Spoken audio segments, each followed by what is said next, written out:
Thanks for bringing us to your town. Yeah, thanks, Chris. Well, it's not just me, Steve brought you as well. Thanks, Steve. Thanks, Steve.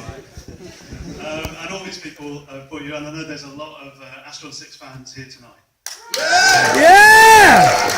Really nice. So maybe the shorts that we're going to showcase aren't going to be a huge surprise to everybody, but I just want to ask a few questions by way of an introduction to them. First of all, Astron-6 itself, what is it and how did it happen? Adam, you started it with Jer. Damn. All right. We made this Goreblade short, and we wanted a company name. So Jer wanted to call it Astron Video. So I googled that. Turns out there was an Astron Video in France. Made educational tapes. So I said, let's put a number on it. So we picked 6. It's a cool number. Number of the beast. And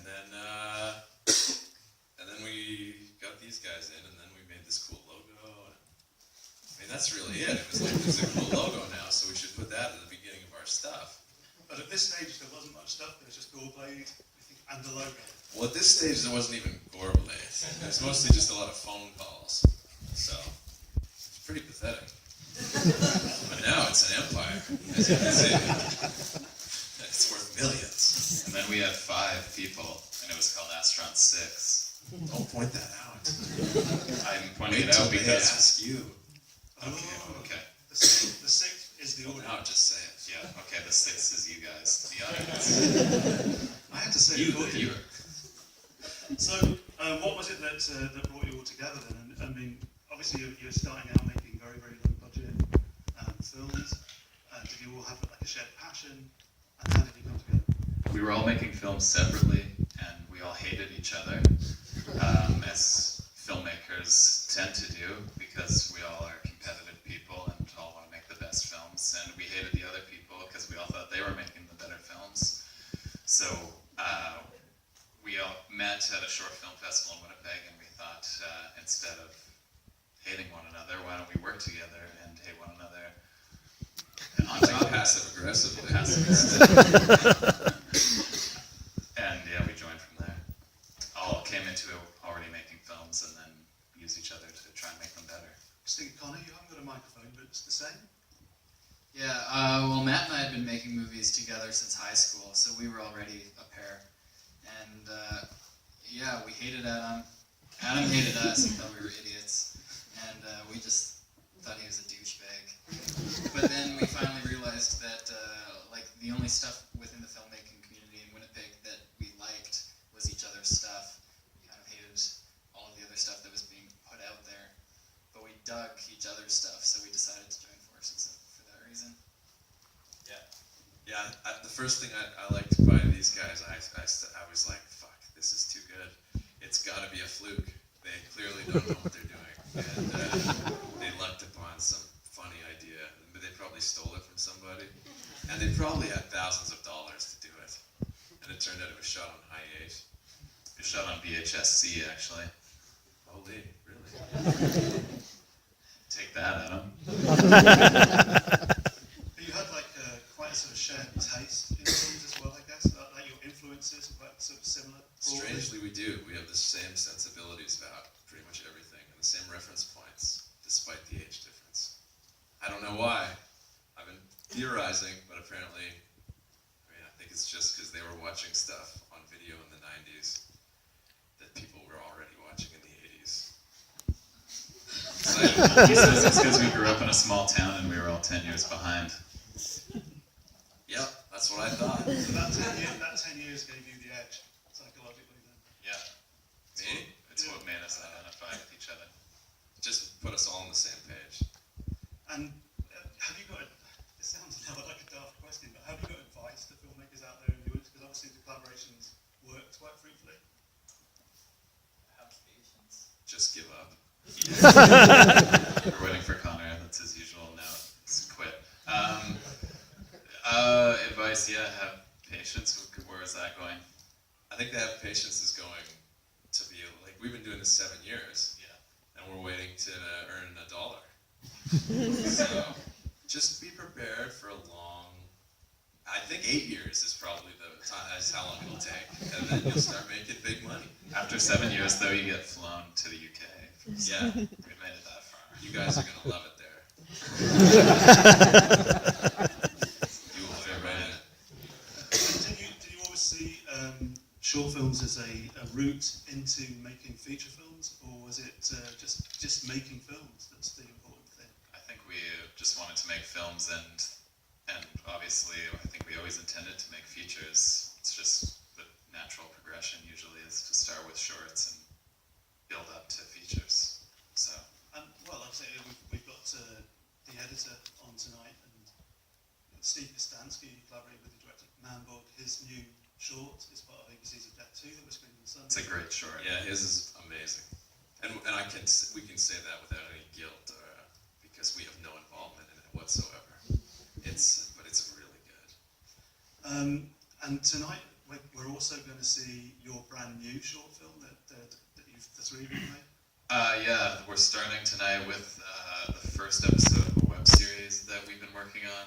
It's called Divorced Dad, and it might not make a lot of sense to you, we found out, because it's based on North American public access television from like the 80s and 90s, which we just learned you guys didn't have public access when we screened it in Sheffield. But you guys are going to love it. This is a bit like Back to the Future, and we're playing Johnny Be Good. Yeah, exactly. You guys might not be ready for this yet. Your kids are gonna love it. Because they're going to grow up with public access. I heard it just came out here. Yeah, Congrats, guys. We've got Nuts TV, and it'll be similar to Divorced Dad. Unfortunately, Nuts TV probably isn't shot on VHS, which Divorced Dad is, as it was in that time. It looks like it. Thank you very much. See you guys. That's me. It's intended. That's me that's in trouble. We just asked a few questions about the short films that we are going to see. We're going to see, obviously, films that were made, as you're saying, like 7 years ago. Films that are made with bare minimum budgets. Well, they were all made with zero budget. Like, our first feature was Manborg, and that was made for $1,000. So, I think before that, the cool guys' costumes that we're wearing, they came from a thrift store. So that's probably the most we spent on a movie before Manborg. And that's probably maybe $40. So there's a couple. Yeah.